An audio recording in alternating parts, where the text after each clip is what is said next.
Vous, dépensier, dont l'amour pour la dépense en devient presque compulsif, au point que vous vivez dans l'excès, souvent au-delà de vos moyens, vous nous inquiétez plus qu'autre chose.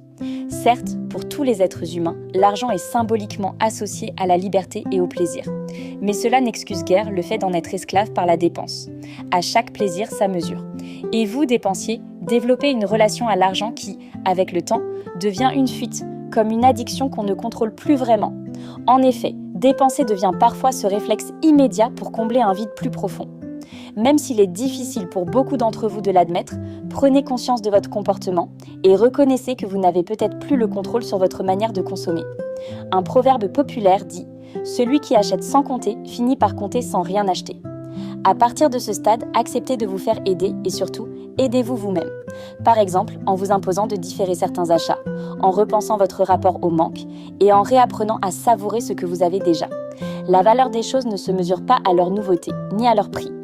L'argent évoque quelque chose de différent pour chacun d'entre nous. C'est un fait. Autant il peut être synonyme de plaisir ou de reconnaissance sociale, autant il peut être lié au manque affectif, au besoin de briller, ou à certaines blessures invisibles qu'on tente d'oublier par l'achat. Donc, dépensier, efforcez-vous de retrouver une forme de conscience dans votre rapport à l'argent. Apprenez à faire des économies sereinement, à différencier envie et besoin, et surtout, à ne plus confondre plaisir et distraction. Enfin, et surtout, rappelez-vous que vous n'avez pas à tout acheter pour être heureux. L'essentiel n'est pas toujours en vitrine. Accordez-vous la chance de posséder moins, mais de vivre mieux. À bon entendeur.